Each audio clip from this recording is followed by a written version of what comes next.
Hello and welcome to North Country Matters. My name is Donna Seymour. I'm a member of the St. Lawrence County League of Women Voters, one of the civic partners for our show. Our guest today, we have two. My old pal, Kathleen Stein, who's president of the St. Lawrence County League of Women Voters, and Sophie Dealing. Sophie is a junior at Copenhagen Central School, and she was our League 2026 Student Inside Albany conference attendee. So welcome to you both. I am so grateful that we get a chance to talk about this exciting League of Women Voters program. So Kathy, let's start by telling folks what Student Inside Albany is. Yes, the Students Inside Albany conference has been sponsored by the League of Women Voters of New York State Education Fund for 25 years now. The program is designed to increase students' awareness of their responsibility in representative government and to provide them with the tools necessary to meet that responsibility. The conference brings together high school students from across the state to learn about New York State government and about the process by which citizens can participate in the policymaking arena, which is something that is central to the League of Women Voters mission. So let's talk about what the learning objectives of Students Inside Albany is, because this is very much a conference that's designed to give students information that they may not have and that will help them going forward for the rest of their lives. That's right, the rest of their lives, and we hope they spread the word around to their friends too. One major objective is to increase students' understanding of the process by which public policy is shaped in New York, and it's not a simple one. Part of doing this is to explore the roles played by various forces which impact New York State legislation and policy development, enactment, and change. Another objective is to acquaint students with the New York State legislative process itself. To this end, as part of SIA, students observe both the Senate and Assembly in action by spending an afternoon shadowing their senator and assembly member. And one thing we learned this year, I should say, we learned again, is just how Byzantine the New York State legislative process is, with such a long budget process this year. So, Kathy, let's talk about how students are chosen to attend Students Inside Albany, because it isn't necessarily an easy process, is it? Either for the student or for the league. It's difficult for the leagues because we often have very good candidates and we have to pick one. And so it's hard. But each student is a representative of a local league and of their community. The local league sets the criteria for selecting a student, so it may vary somewhat, but usually this includes writing a short essay and obtaining letters of recommendation from teachers, counselors, or coaches. Each participant may be asked to write about the conference afterwards for their sponsoring local league's newsletter, or in the case of St. Lawrence County League, to be asked to appear on North Country Matters. In either case, it's a way to get the word out to more people and hopefully more young people, especially about SIA. Yes, and the last thing that I think we should mention is that there's no cost to attend this conference, is there, to the students? So it's a great learning opportunity that doesn't have to come out of their own pockets. That's correct. The New York State League's Education Fund, along with several outside sponsors, pay for the entire conference, which includes lodging, meals, and snacks. And the local league that sponsors the student covers arranging and paying for transportation to Albany and back.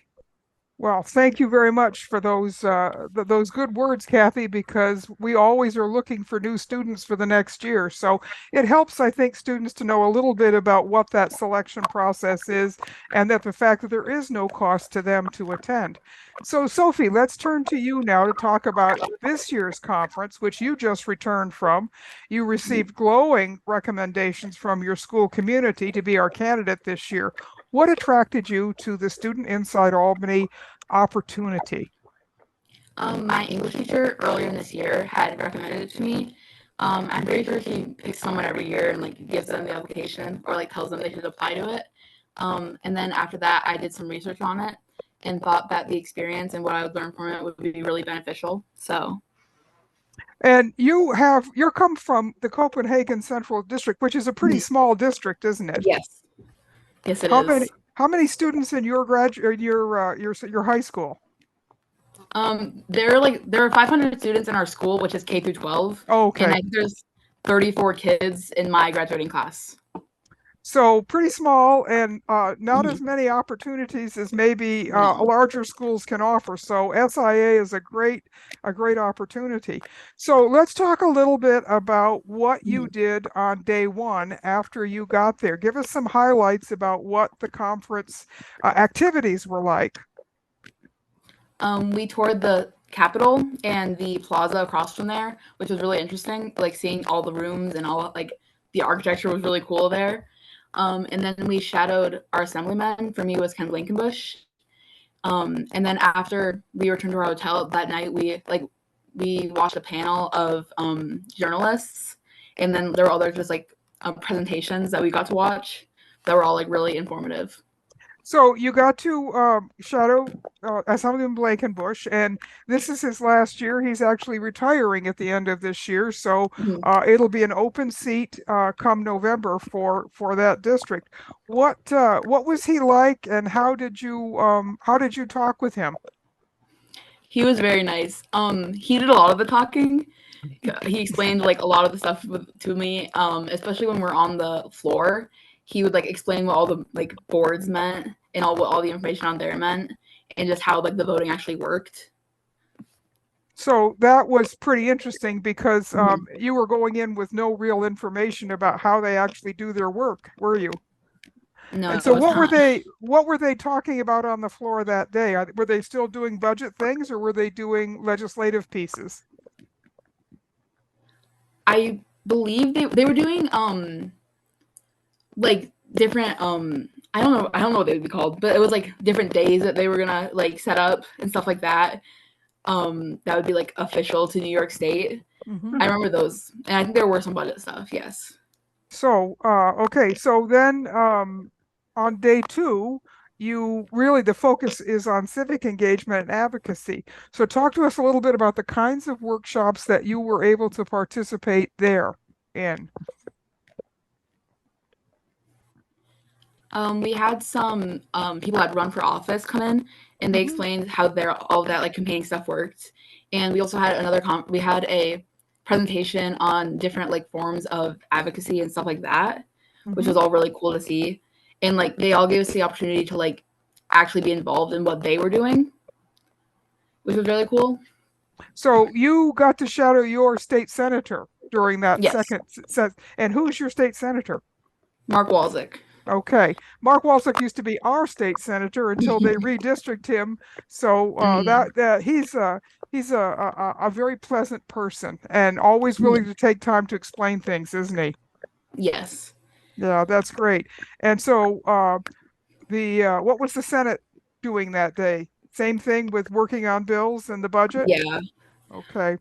So the final activity of the conference was where students are challenged to demonstrate their new knowledge of state government. What were some of the challenges that you and the other students were presented with?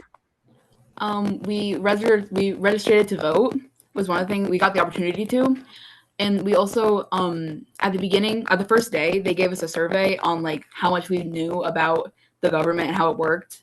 And then the last day, they re-gave it to us, and we had to like see how much our knowledge had improved. And I'm assuming it had improved quite a bit. Yes, yeah. That's great. That's great. And of course, there's always time for some fun things too. What were the fun things that they had you doing? Oh gosh. We went bowling one night, which was really fun. And like at the end of the days, we just got a lot of time to just like hang out with the other kids, which was really nice. Yeah, talk a little bit about that because there were, I believe, 60 students this year, and they were from all across New York State. So you met people from every corner of this very diverse state, didn't you? What was that like? It was really like weird for me coming from Copenhagen, where there's like everyone's the same basically. Just seeing like the fact that like all of these kids are doing so much, and like with that the kids where I live would never think of doing was really, really cool. Well, and again, it kind of goes back to those opportunities that we were talking about, which are a little Yeah. harder to come by in smaller communities, aren't they? So, what were your takeaways from the conference? What did you go expecting to do, and what did you actually come away saying, "I'm so glad I did this," because I'm assuming you were. Mhm. I think the biggest thing is it made me realize like how much is actually possible with, like even at my age for us to, like make like do in the government, which I think is like really important for us to know. So that was like the biggest thing, which I wasn't really expecting, but I'm really glad that I got out of it, I think. Well, and I think that's part of the advocacy training that the folks gave you there, because you're never too young to learn how to advocate, and the more you know Mhm. about what the work of state government is, the more you can say, "This is an issue I care about, and I need to learn how to use my voice," right? Yes. Right. So, would you recommend Students Inside Albany to other students? I definitely would. I think it's a really good opportunity for like people, especially people from where we are, to meet other kids from across the state, and you just learn so much that could be used like in any situation, like whether it's outside of government or inside of it. So, the some of the things you learned you could actually use to advocate for issues in your high school, couldn't you, or in your Mhm. community? So Yeah. that's really good. So, has this conference inspired you to take any action, or are you thinking about things that you want to take some action on?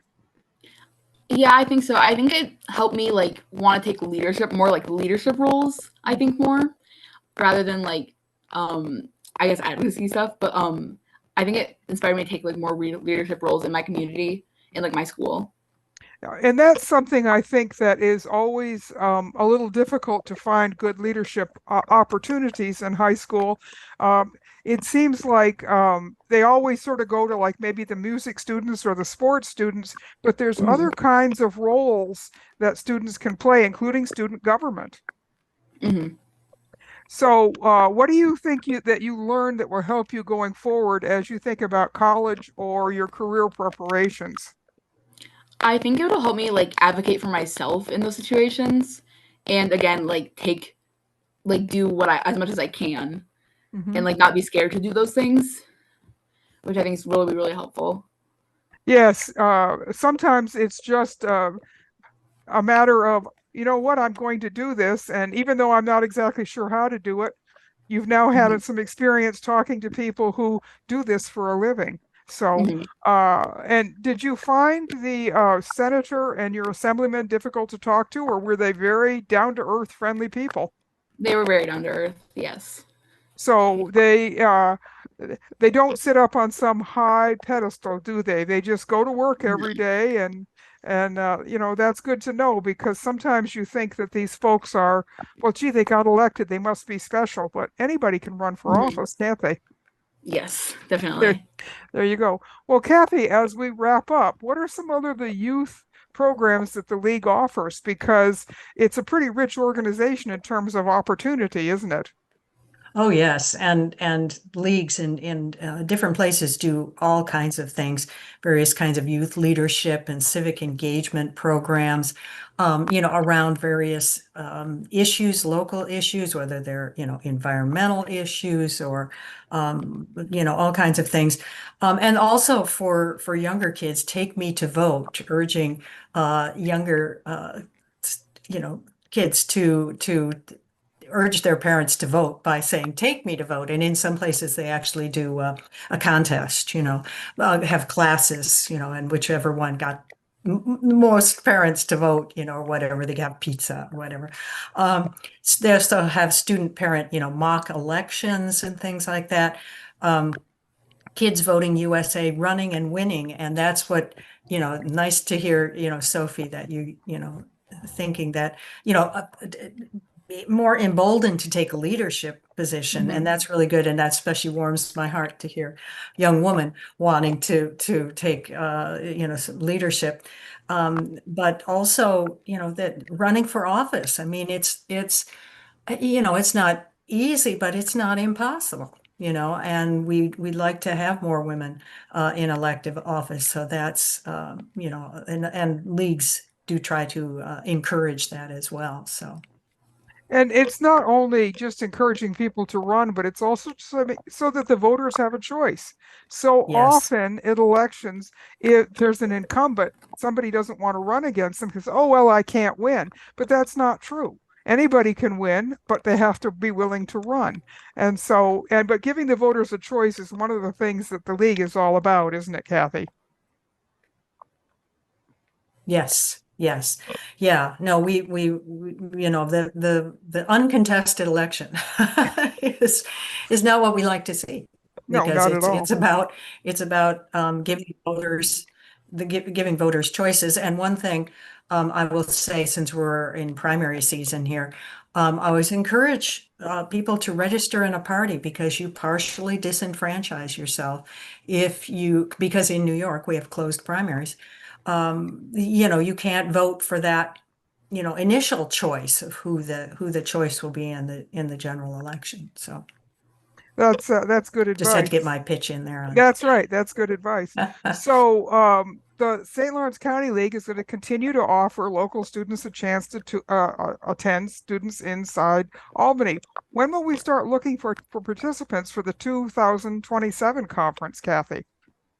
Next fall. We will be starting next fall and getting the word out and that kind of thing. So and we will be sharing this video, and so that with local high schools and things like that, and reaching out to